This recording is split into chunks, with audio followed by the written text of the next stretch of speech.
Welcome back to another Ableton tutorial. Today we're going to talk about Drum Buss, the magic that is Drum Buss. I think we got Drum Buss in version 10. I can't remember anymore, but it's a relatively recent addition, but definitely one of the best additions to the Ableton Live suite. And I use it all the time, and that's why I'm showing you how I use it and how I build a beat with it. I don't just plonk it on top of a beat. I will use it as part of the beat building process. So that's what I wanted to show you as well, is my building of a beat. And let's just start with what I always start with, which is the kick. And these are all samples from Splice. A lot of you guys have got Splice, but they never kind of sound good on their own. The loops do, but not the one hits. And sometimes you just need kind of to build your own bespoke beat, and that's what I've done here. So these beats, you can hear a single one-hit loop, samples. And I actually earlier I put them together and I consolidated them, and this is what we have. Just a 4 on the floor basic sort of beat, which is good. I'm not using Drum Buss yet. I'm just getting the basic beat together. After that, I pulled in a sample from Splice for the snare.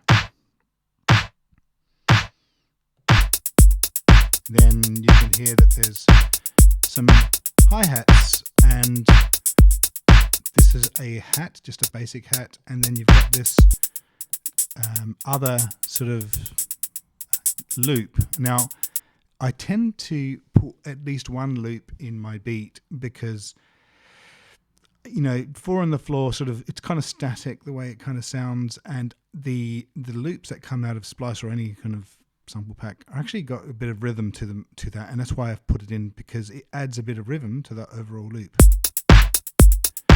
Still sounds a little bit shit, but it's got a bit of rhythm. So what I will do then is I will tend to take the sample with the rhythm in it, and I will extract the groove. So I'm just kind of extracting the goodness out of that sample in order to use it on the rest of the beat. So there it is. I've just extracted it. It's there. For the rest of the beat, I will now just quickly consolidate those bars. And it's just a simple matter of applying the groove to the snare and applying it to the hat. I won't apply it to the kick.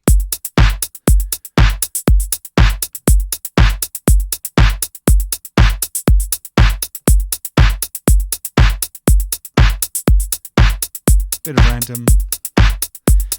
So there you go, you've got the whole thing going there together.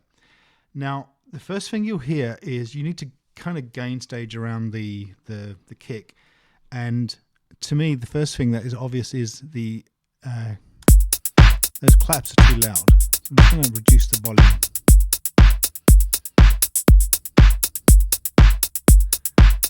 And also the hi-hats are a bit loud as well compared to the kick. So the next thing you need to do is, okay, you can use an Ableton EQ, but I'm just going to use Pro Q. So I'm sorry if that offends you guys. It's just the same. It does exactly the same thing. I just find it a little bit easier to use. So on the kick, the most important thing to do on the snare is get rid of that low end. Any low end, just pointless on the snare. Unless you really want to have the low end on the snare clashing with the kick, which some people don't really mind. Once again, same with hats. You don't need really any low end. You just don't want it clashing there. And it's kind of filling a different sort of frequency area to the snare, so you don't need to get rid of too much.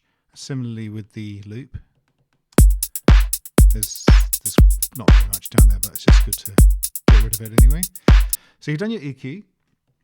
Actually, we should just do a little bit on the kick.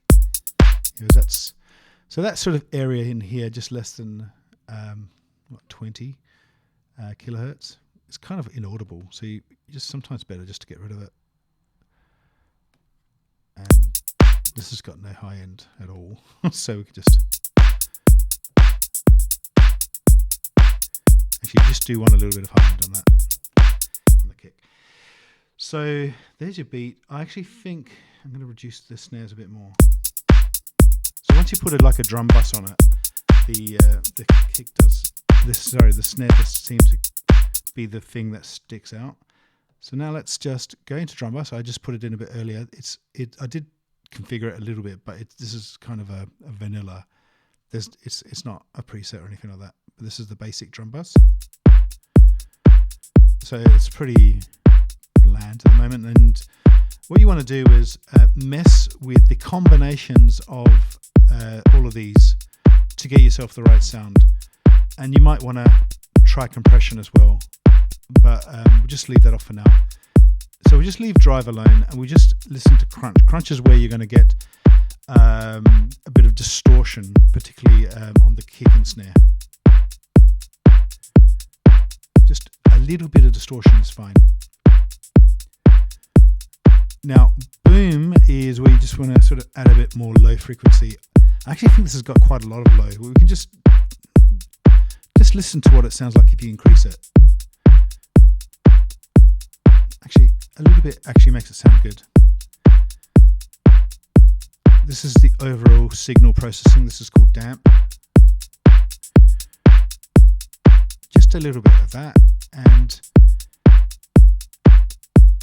we just need a bit of extra frequency on the low end.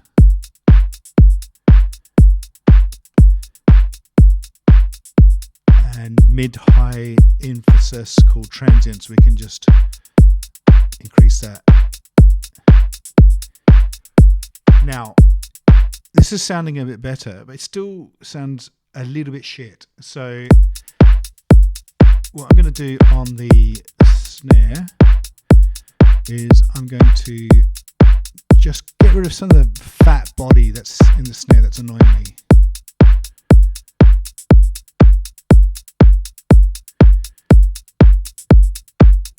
Let's just go back to the drum bus and see if we can increase this transients now. Reduce the boom a little bit.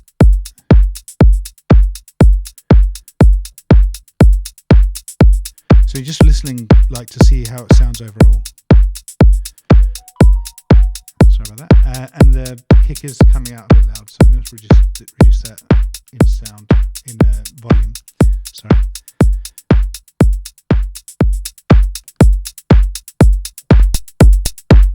Now I've got the compressor on, and let's listen to it now. Crunch is fine. I think we just need damp because that's the overall signal. Just to reduce that a little bit, and just reduce the kick a little bit more.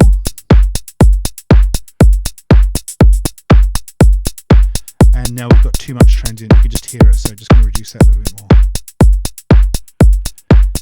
Okay. Just a little bit more.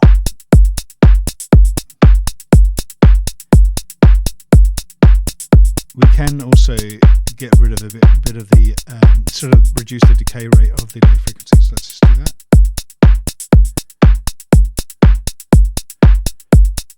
That's fine. So it's a bit better,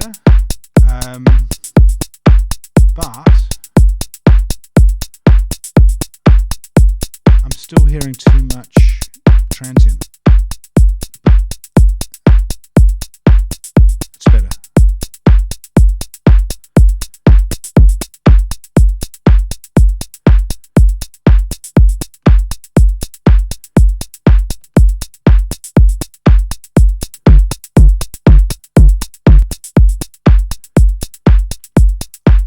Right, so pretty much have what I want. Now, the thing that happened when you reduce the body of the snare is it makes a bit of space for the snare. I'm going to bring in a reverb. So once again, no, what am I doing? So we've got a reverb here. So we can send to the reverb, which is A. So we'll just send it a little bit.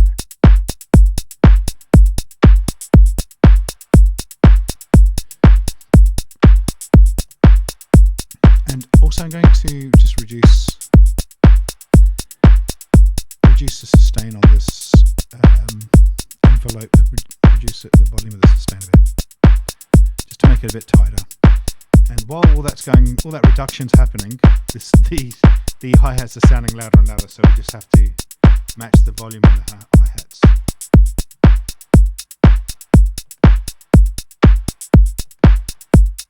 Right, just a little bit more on this one. It's just a little bit too much reverb.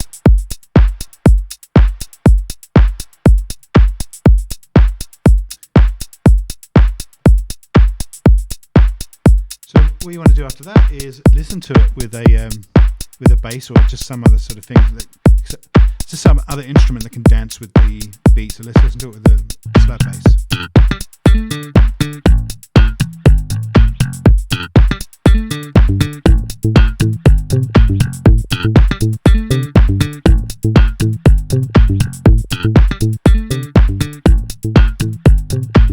So I've got this Valhalla delay, which is a phaser, just to hear how it could sound together with the.